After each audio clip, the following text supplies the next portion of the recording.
Vamos a seguir ahora con una ponencia, la primera online, que es una de las consecuencias de la COVID, ¿no? Que una de los ponentes no puede estar aquí con nosotros compartiendo espacio, pero, disculpadme, pero bueno, que con el avance de la digitalización es posible que esté, aunque no sea físicamente. Él es Gregorio Rodríguez Cabrero, catedrático de Sociología de la Universidad de Alcalá, de cuya facultad además fue decano. Coordina para España el grupo del European Social Policy Network de la Comisión Europea y sus ámbitos de especialización son las transformaciones del estado de bienestar, la atención a la dependencia y el desarrollo del tercer sector de acción social. Y precisamente hoy nos va a hablar de la naturaleza, del impacto y de las limitaciones de las políticas públicas frente a la COVID. Buenos días, Gregorio. Hola, buenos días. Se me oye bien, perfectamente, ¿no? Se oye bien. Sí, muy bien. Pues gracias, buenos días. Muchas gracias por tu presentación. Es un placer compartir con todos los asistentes a esta jornada la presentación del informe FOESA sobre el impacto de la COVID. Bueno, son muchos los años que llevo colaborando con la Fundación FOESA y en este caso pues tengo que agradecer muy de verdad el apoyo del equipo de la Fundación, Raúl, Tomás, Pedro, Marina mismo que me ha presentado, e igualmente el placer que ha sido trabajar con Luis Ayala y Miguel Laparra para coordinar el estudio. No sé muy bien en 40 minutos si puedo ser capaz de resumir lo que serían las políticas públicas frente a la COVID. Empezaría diciendo que asumo plenamente la conclusión que ha planteado Luis Ayala, cuando ha dicho: el alcance de las políticas ha sido desigual y su eficacia limitada. Creo que esta es la conclusión más importante que tenemos que tener en cuenta. Yo, para sintetizar mi exposición y profundizar en esta conclusión que ha planteado Luis Ayala, me voy a preguntar primero por qué esto es así. En segundo lugar, voy a hacer un vuelo rasante rápido sobre cada una de las políticas, sabiendo que no puedo hacer un análisis exhaustivo y mucho menos analizar la dimensión autonómica de las políticas. Y en tercer lugar, hacia dónde hay que ir. Porque curiosamente he observado cuando se ha preguntado a Luis Ayala en la primera hora de la mañana, se ha dado por buena o por descontada el análisis de situación. Y todas las preguntas iban dirigidas, y en estas circunstancias, ¿qué podemos hacer? ¿Qué hay que hacer con el estar-bienestar? ¿Qué puede hacer la sociedad civil? Bueno, pues en este tercer punto pues voy a hacer una reflexión en la tercera parte de mi exposición.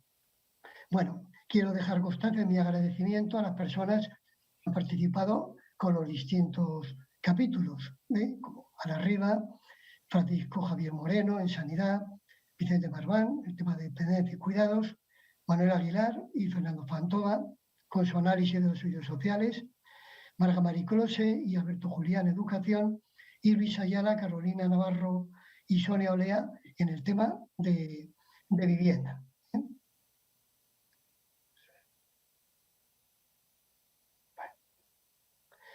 Tres preguntas son las que hay que analizar y debatir. ¿Las políticas aplicadas han sido las adecuadas para hacer frente al impacto social de la pandemia?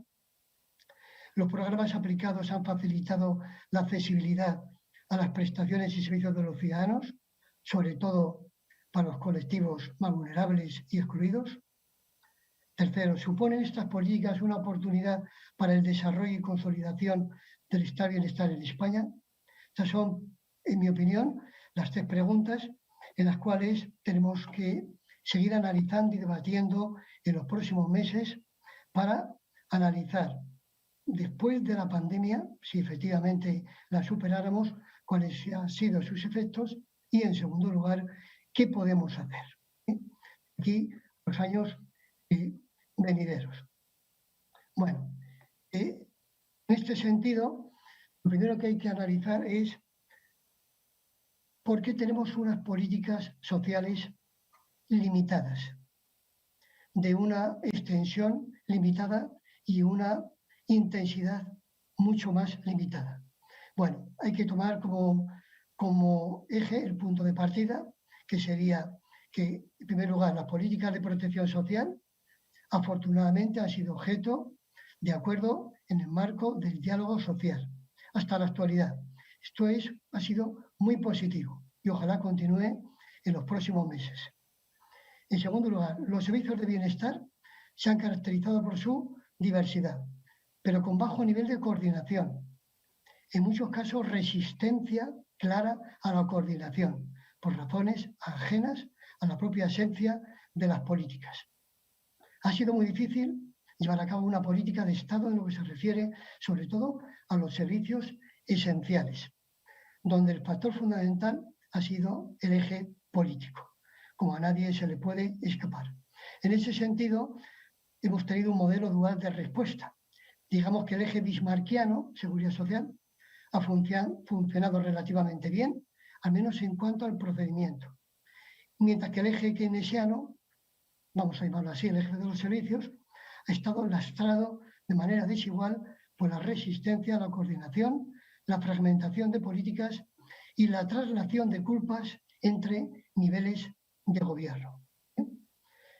Como dice William Faulkner, el pasado nunca está muerto, ni siquiera es pasado. Es decir, el peso e inercia de la senda histórica de las políticas sociales sigue siendo muy importante en nuestro modelo de bienestar. Históricamente, incluso antes de la transición política. Si tenemos que definir nuestro modelo de bienestar social, desde el punto de vista de las políticas públicas, es un modelo muy claro. Cobertura incompleta, aunque creciente, baja intensidad protectora y limitada capacidad para reducir la desigualdad. En la base, un sistema fiscal insuficiente para poder financiar unos servicios de calidad que pudieran reducir los niveles de desigualdad. La Gran Depresión del periodo 2008, 2013, 2014 redujo aún más la efectividad en el impacto que debía de tener nuestro sistema de bienestar social, contemplando conjuntamente la protección social como los servicios esenciales, que han sido sustituidos durante la década pasada fundamentalmente por la solidaridad de los hogares y por la acción de la sociedad civil, fundamentalmente el tercer sector de acción social. De ahí, y vuelvo a repetir la frase de William Faulkner, de que el pasado nunca está muerto, ni siquiera es pasado. Añadiría, es que está muy presente. Y eso condiciona, este pasado es una inercia que sigue pesando sobre nuestras políticas públicas. Además de un modelo dual productivo que se refleja en una enorme polarización entre niveles productivos, mercados de trabajo y diferentes niveles de desarrollo regional. Todo esto hace que cuando hablemos de políticas públicas y buscando las soluciones, tengamos en cuenta este tipo de inercias y la dificultad, no imposibilidad, pero sí gran dificultad de eliminar esos obstáculos para caminar hacia políticas públicas mucho más efectivas. En definitiva, las políticas públicas anti-COVID han estado condicionadas en el origen, estancamiento del gasto social y deseficacia protectora, y en el destino, hoy, la dificultad o imposibilidad de cerrar consensos básicos sobre la relación entre atención sanitaria, actividad económica y bienestar. En términos generales, podemos decir que la adecuación de las medidas de política social a la gravedad del impacto de la COVID ha sido positiva, gracias al diálogo social.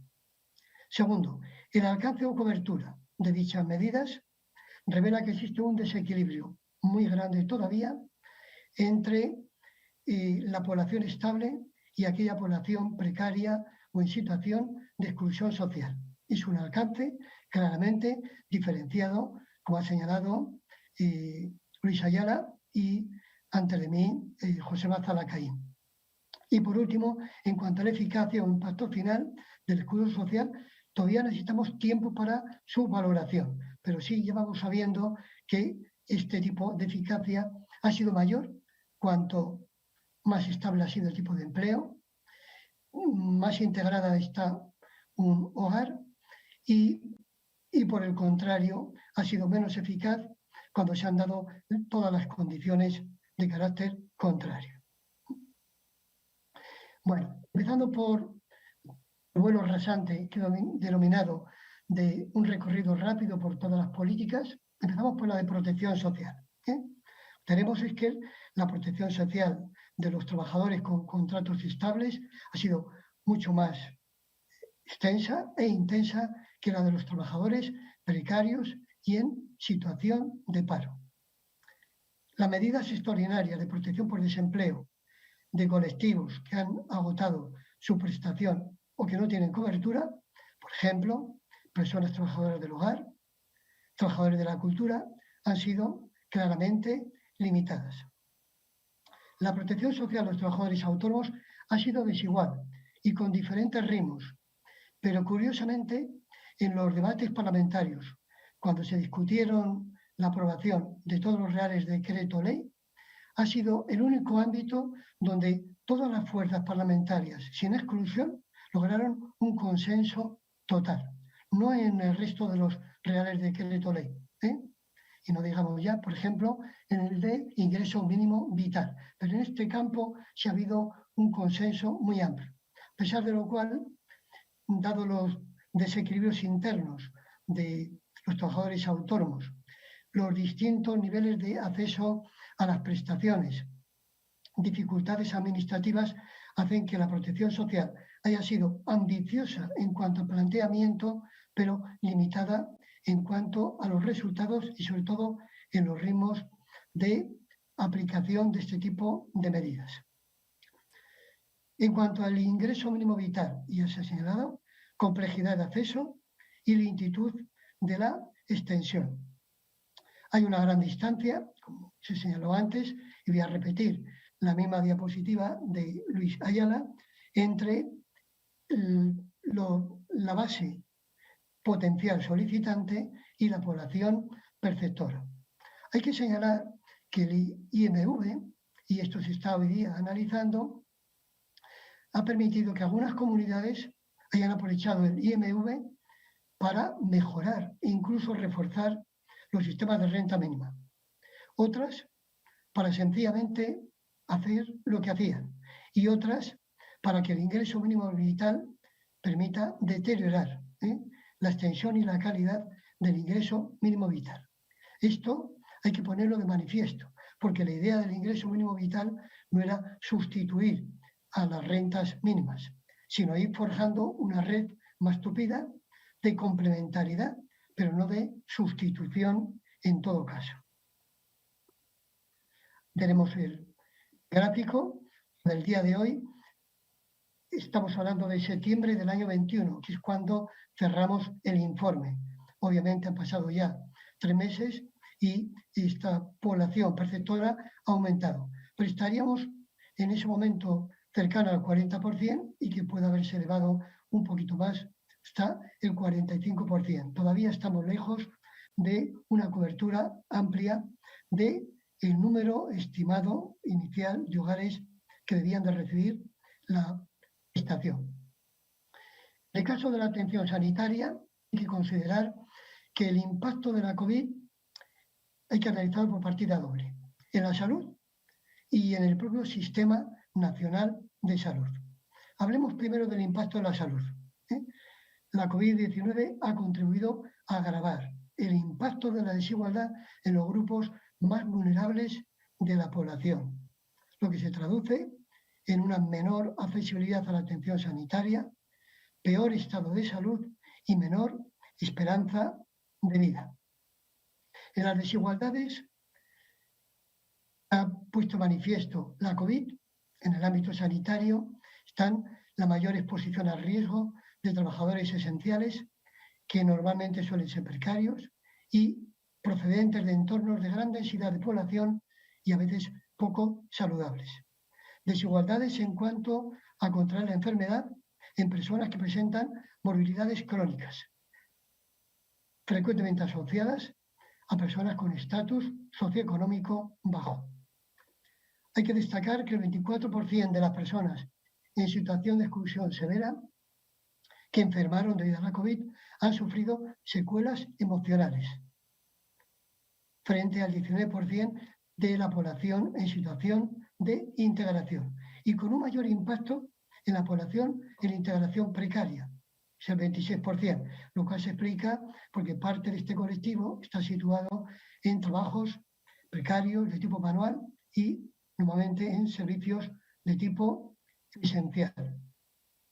El 22% de la población ha sufrido efectos de segunda ronda o secuelas, sobre todo emocionales, y casi el 8% de la población diagnosticada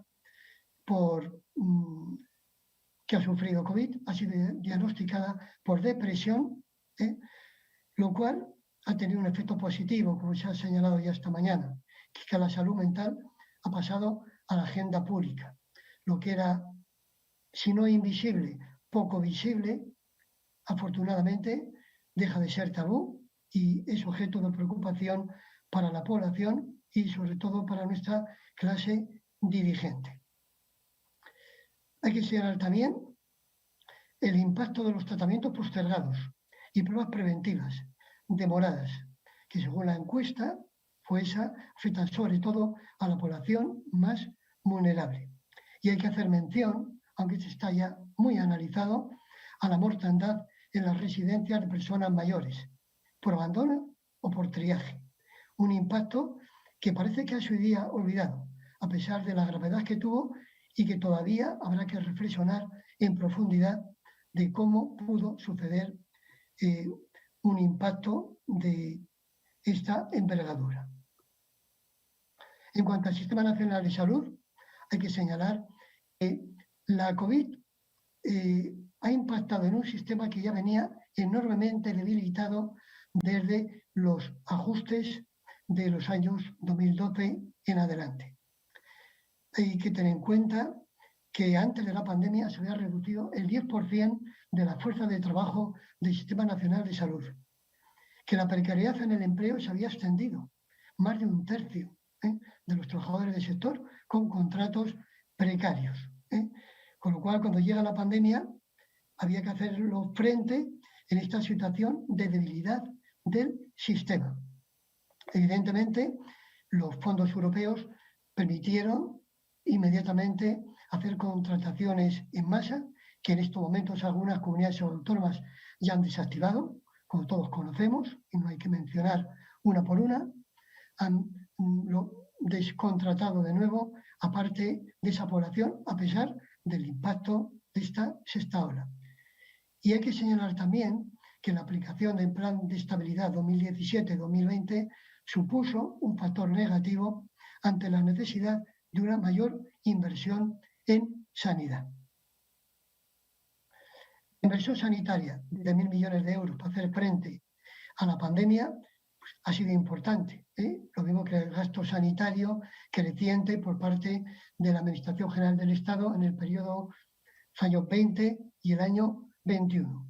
Pero son todavía insuficientes para frenar el deterioro de un sistema que va a requerir tiempo y una inversión sostenible a lo largo de los próximos años. Sobre todo si queremos corregir un creciente grado de desigualdad en el gasto sanitario per cápita entre comunidades autónomas.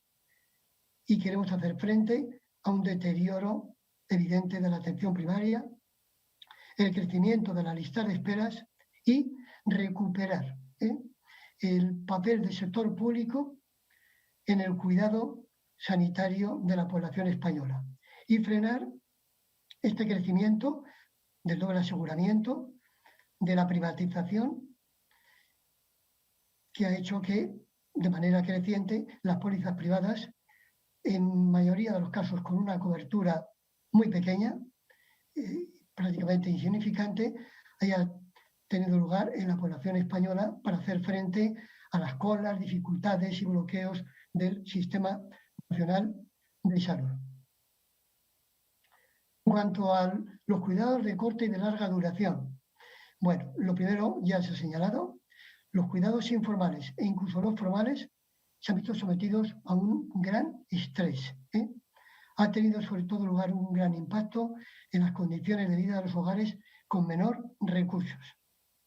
Constatamos una muy limitada flexibilidad en la jornada de trabajo por cuidados. Eso sí, a cambio siempre de la reducción del salario, con alguna excepción que ahora señalaré. Por lo tanto, los permisos, etcétera, etcétera, se han facilitado de manera muy desigual, pero siempre a cambio de la reducción de los salarios.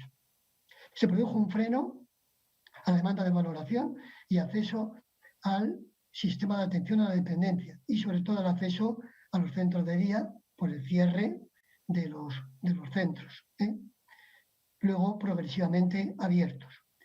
Y ha tenido lugar, y también se ha dicho esta mañana, una mayor feminización de facto de los cuidados informales en el seno de los hogares. Se ha producido un retroceso. Y esto hay que ponerlo de manifiesto de manera muy clara. Han aplicado políticas, algunas extraordinarias, como plan de refuerzo de nutrición infantil, otras adaptadas a la COVID, como el plan Me Cuida, pero sobre todo han sido las medidas ordinarias las más importantes. Excedencia, plan de choque de la dependencia, plan corresponsables, educación y cuidados 0-3 años. Bueno, las políticas, como digo, han estado sobre todo centradas en las medidas ordinarias, cuyas carencias se han visto agravadas por la crisis sanitaria. Por ejemplo, el caso de la oferta de guarderías o las limitaciones en el caso de las excedencias por cuidados. En este sentido, hay que señalar que solo las familias con personas ocupadas, con menores o mayores convivientes, con diagnóstico de COVID, tuvieron derecho a un permiso retribuido durante los días que durara la incapacidad laboral transitoria debido a la enfermedad. Las políticas de nutrición infantil no han contado ni con el control de calidad ni con la extensión suficiente para garantizar periodos amplios de tiempo. Los trabajadores de servicios esenciales manuales no han podido contar con las ventajas que han tenido los que tienen acceso al teletrabajo. Y la protección de las empleadas del hogar ha sido enormemente limitada, casi testimonial. El espacio de tiempo de cuidados entre el final de permiso retribuido y el derecho a escolarizar a partir de 3 años sigue sin ser cubierto adecuadamente por las políticas públicas. Y esto se ha puesto de manifiesto con la COVID. Y por último, el plan de choque de la dependencia 2021-2023 supone un paso adelante para superar los obstáculos en el desarrollo del SAT. Después de un año se ha reducido algo la lista de espera, pero todavía el esfuerzo es insuficiente. Por lo tanto, el plan de choque hay que esperar a sus resultados para poder decir en el año 23 que efectivamente las colas, las listas de espera se han terminado en el acceso a la valoración y al PIA o programa individual de atención. En cuanto a los servicios sociales, voy de manera muy rápida, ¿qué podemos decir? Primero, en el diseño de las políticas públicas han tenido baja visibilidad cuando lo comparamos con la asistencia sanitaria o las políticas educativas. Incluso en algunos casos ni se menciona en los reales decretos. Por tanto, sigue siendo la hermana menor, esta rama de bienestar sigue siendo hermana menor en el conjunto del sistema. Además, a ello contribuye su fragmentación funcional y territorial. No ha habido una política de Estado, a pesar de que era una ocasión para que, sin menoscabo de la competencia de las comunidades autónomas, se pudiera haber hecho un esfuerzo para dar una visión de conjunto y un esfuerzo de conjunto. Teniendo en cuenta que la voluntad y la capacidad de los profesionales ha estado presente durante mucho tiempo. De ahí que los servicios sociales se han tenido que apoyar en otras redes de otros servicios sanitarios, educativos y el propio tercer sector de acción social para hacer frente a las limitaciones organizativas, de recursos humanos y financieros del sistema de servicios sociales.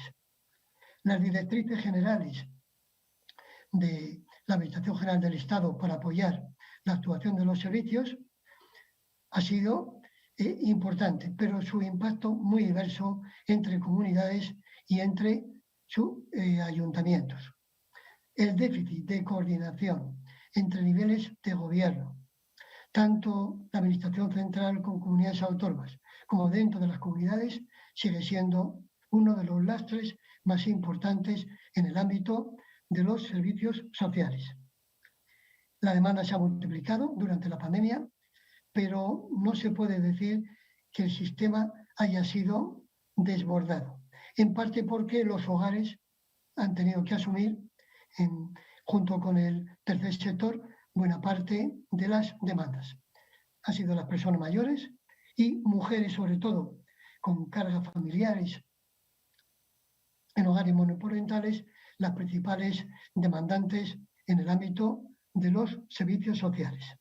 La experiencia, para concluir, de la pandemia nos dice que los problemas sociales emergentes deben orientar los servicios sociales para superar su actual fragmentación y fragilidad hacia lógicas de proximidad, centralidad de las personas, intervención comunitaria y trabajo conjunto entre las administraciones públicas y el tercer sector de acción social. Me quedan dos ámbitos de protección o de bienestar antes de ir hacia las conclusiones. Uno es las políticas educativas. 4 hechos básicos.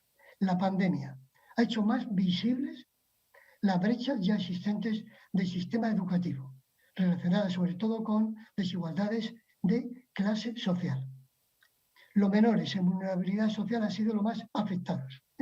Los colectivos de menores de familias integradas y con recursos apenas han sufrido el efecto negativo del cierre de los centros en cuanto a seguimiento escolar y rendimiento final educativo. La enseñanza online ha puesto de manifiesto la brecha digital en el acceso, uso y resultados escolares. Y se ha producido pérdidas de aprendizaje y déficits en socialización desiguales entre clases y grupos sociales. A mayor grado de integración, menores problemas. A menor grado de integración o exclusión severa, peores resultados en cuanto a aprendizaje o dificultades de socialización. Tenemos en esta diapositiva un claro ejemplo de la probabilidad de que en el hogar con menores de 15 años empeoren los rendimientos comparando con la tipología de hogar. Ahí vemos, por ejemplo, cómo si comparamos antes de la COVID, en el caso de los hogares con más de 3 hijos, es mucho mayor que en el caso de con menores hijos. O en el caso, por ejemplo, de familias monoparentales, el impacto es mucho mayor. En el caso, por ejemplo, de la población gitana, es extraordinariamente elevado. O en otros, la condición socioeconómica, es decir, a menor nivel de ingresos o de peor situación económica, un mayor empeoramiento, probabilidad de empeoramiento de los resultados educativos. Estos son factores que hay que tener en cuenta, el tamaño del hogar, el tipo de hogar, la propia perfil del hogar y los ingresos como factores que explican la probabilidad del empeoramiento de los ingresos. La Administración General del Estado ha hecho apoyos financieros y de regulación para facilitar que el sistema educativo pudiera funcionar con el máximo de cohesión. Por ejemplo, como es el caso del portal Aprenda en Casa. Y también algunos programas para promover la compensación en favor de los alumnos más desfavorecidos. Pero hay que tener en cuenta que en el caso de la sanidad, y ha habido preguntas dentro de la sala que la han planteado, donde hablamos de competencias que están en manos de las comunidades autónomas. Y evidentemente las políticas han sido diferentes. En este sentido, a nivel educativo, podemos constatar comunidades que se han centrado en asentar aprendizajes básicos y el apoyo emocional y la socialización. Aragón, Asturias, Baleares, Cataluña, Comunidad Valenciana. Otras han seguido la senda más conservadora, avanzar en contenidos, evaluarlos y no promocionar ni titular con asignaturas suspensas. Caso de Andalucía, Galicia, Madrid y Murcia. Y el resto, modelos mixtos que han entremezclado. Esto hay que tenerlo en cuenta a la hora de hacer una valoración del resultado de las políticas. Por último, en el caso de la vivienda, hay que recordar, en primer lugar, lo más importante, y lo señalaba Luis Ayala también esta mañana. El empleo y el acceso a la educación son los factores más determinantes de la exclusión social. Hay que tener en cuenta también que la crisis habitacional se agravó durante la década pasada. Ahí tenemos todas las cifras a lo largo de la década pasada de desalojos, lanzamientos por impago de hipoteca y alquiler y dificultad para acceder a una vivienda por el estancamiento de la inversión pública en vivienda pública, sobre todo en régimen de alquiler, donde se produce el gran vacío en el ámbito de protección en este campo. A partir del año 2019 se produce un giro lento, como todos sabemos, en las políticas públicas, pero este cambio, que era previsto que se fuera perfeccionando, se ve acelerado con la pandemia. Medidas como moratorias en el pago de la hipoteca, la vivienda habitual, suspensión de desalojo forzoso de la vivienda habitual, moratoria, suspensión y condonación de deuda en alquiler de la vivienda habitual para toda la población, prórroga del contrato de alquiler con compensación al propietario y prohibición de cortes de suministros básicos, entre otras medidas. Y sin embargo, hay que recordar que el impacto de estas medidas ha variado entre comunidades autónomas. Incluso si vemos todavía las cifras de desalojos, etcétera, siguen siendo importantes. Han sido más los designios que los resultados lo que podemos constatar en el ámbito de las políticas de vivienda. Por eso hay que señalar que la eficacia de las medidas ha sido desigual, sobre todo en lo referente a los desalojos. El déficit de la vivienda social, sobre todo en alquiler, subyace a todo lo que es el impacto de la pandemia. Y por último, señalar que las políticas de vivienda se encuentran ahora mismo en una fase crítica de transición. Existe una pugna abierta entre políticas de estricto mercado y privatización del acceso, hoy predominantes, y las que defienden el derecho humano a la vivienda como un derecho social efectivo. La próxima ley de vivienda es el campo de batalla donde en este momento ya se está dirimiendo esta pugna o logros para lograr un equilibrio entre mercado y necesidad social. O dicho en términos más positivos, para avanzar hacia políticas públicas de vivienda que permitan efectivamente generar una oferta de vivienda en propiedad y sobre todo en régimen de alquiler para los colectivos que más sufren los problemas de la crisis habitacional o de acceso a la vivienda. Esta va a ser, digamos, la política con mayor debate a lo largo de los meses que vienen, hasta el año, hasta por lo menos hasta el verano, incluso hasta final de año. Todo dependerá de los términos en que tenga lugar el debate parlamentario, las demandas de las ONGs y el debate general de la opinión pública. Bueno, para terminar mi exposición, después de este vuelo rasante rápido por las políticas, quisiera señalar, después de hacer un breve resumen, hacia dónde vamos, hacia dónde deberíamos de ir. Bueno, en la crisis social provocada por la pandemia, se puede decir que llueve sobre el suelo mojado de la crisis anterior. El suelo sigue mojado y, por lo tanto, el escudo protector que se levantó en el año anterior sigue siendo un escudo que se puede romper. Es un escudo débil, es un escudo muy endeble. En la respuesta a la crisis de la COVID se ha dado un giro, eso hay que reconocerlo, durante el periodo 2000, respecto al periodo 2012-2020. Un giro en las políticas, a partir sobre todo del año 20. Pero tienen tres limitaciones. Los déficits, arrastrados durante una década, no se pueden revertir ni en un año, ni en 2, ni en 3. El alcance limitado de algunas prestaciones y servicios para llegar a los grupos más vulnerables. Y el déficit persistente de coordinación vertical y horizontal en el diseño e implementación de las políticas y programas, por causas políticas y administrativas. Nuestro estado de bienestar sigue siendo peligrosamente fragmentado. En suma, se ha producido una ruptura relativa con las políticas de estancamiento del estado de bienestar, pero con avances desiguales en la lucha contra la desigualdad. Estamos en una encrucijada histórica, nacional y europea.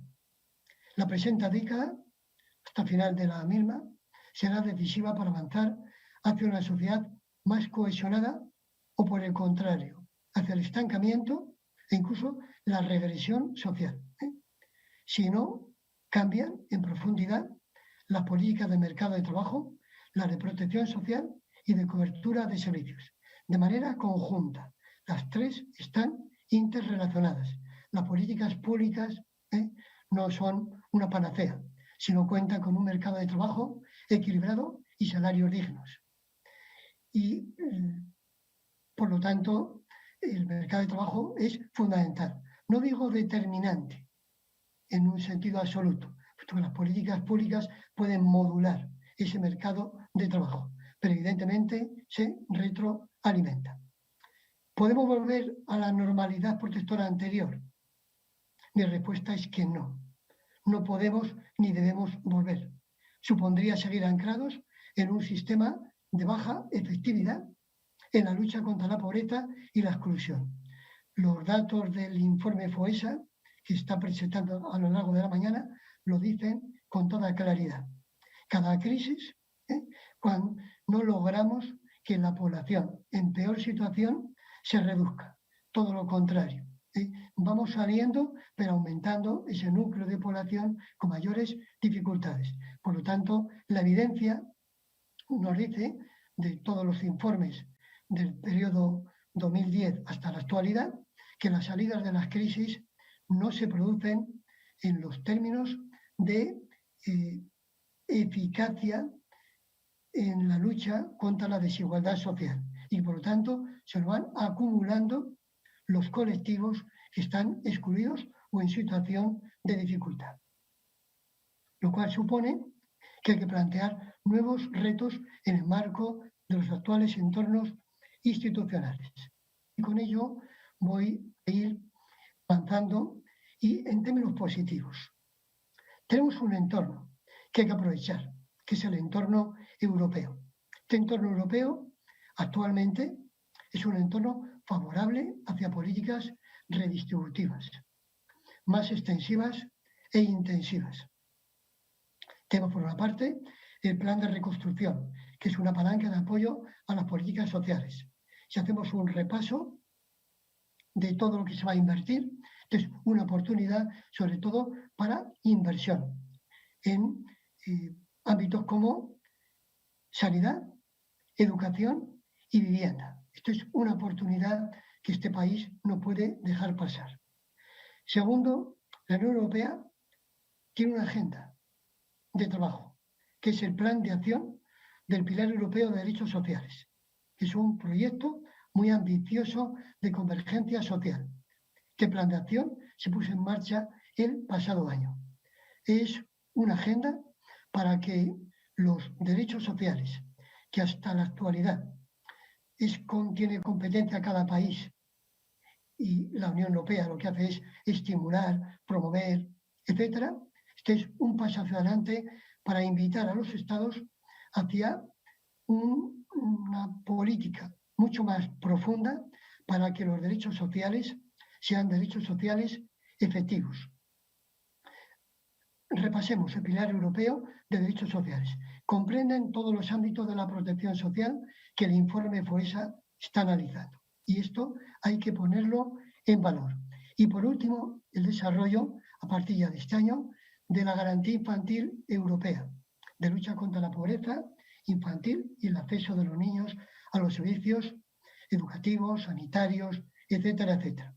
Nuestro país va a presentar muy pronto, en un par de meses, su plan de garantía infantil europea. Este es otro ámbito de acción muy importante. Pues este triple entorno, plan de reconstrucción, el pilar europeo, el desarrollo de la garantía infantil, son tres ámbitos que suponen un soporte importante para el desarrollo de políticas sociales que puedan revertir finalmente, al final de la presente década, este tipo de políticas de tan baja eficacia en la lucha contra la desigualdad y la lucha contra la exclusión social. El entorno nacional, nuestro propio, es desigual. El Estado de las autonomías sigue siendo fundamental en el desarrollo de las políticas sociales, pero con la condición de que se refuercen los mecanismos de convergencia, aprendizaje y cooperación frente a los de agravio, pugna y dumping fiscal.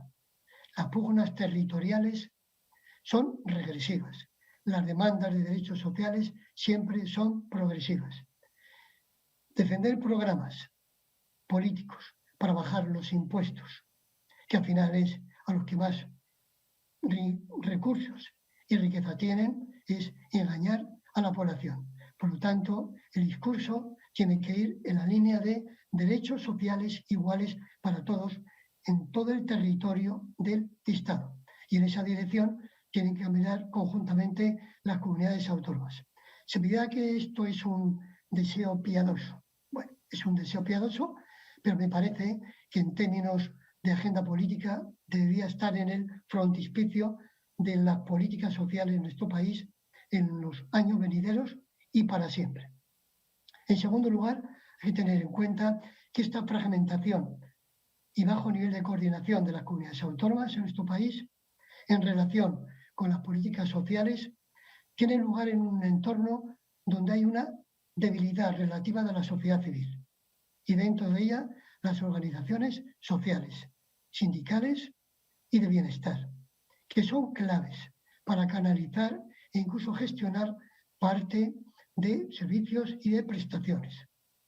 El tercer sector de acción social es clave para reivindicar derechos y gestionar servicios, con la condición de que esté anclado en una sociedad civil activa, puesto que el papel del tercer sector no es sustituir las políticas públicas, sino reforzarlas y ampliarlas. Pero no podemos tener un estado de bienestar fuerte si no hay una sociedad civil activa que reivindica, que defiende sus derechos y que incluso también gestiona, cuando tiene que hacerlo, falla el Estado, falla la familia, falla el mercado, gestiona servicios y prestaciones, no para sustituirlas para siempre, sino para promover que el conjunto de los actores converjan en la satisfacción y mejora de los derechos sociales. En definitiva, y ya con ello acabo, la nueva normalidad en políticas sociales debe consistir, uno, en dar por concluidas a ser posible para siempre, las políticas de consolidación fiscal o de falsa austeridad. El socializar los riesgos sociales sigue siendo un objetivo civilizatorio. Segundo, incrementar el esfuerzo en inversión en servicios públicos de bienestar, sanidad de calidad, cerrar la brecha digital educativa, avanzar hacia servicios sociales de proximidad y oferta amplia de vivienda en alquiler. El mercado siempre dejará fuera a una parte de la población. Muchas de las medidas frente a la pandemia deben de consolidarse a futuro, sobre todo en materia de protección social, que a su vez debe de apoyarse en salarios dignos. Tercero, priorizar la inversión en los grupos de riesgo y en la población más excluida. En definitiva, reforzar el estado de bienestar, pero apoyado en una sociedad civil activa. Y por mi parte, nada más. Muchas gracias.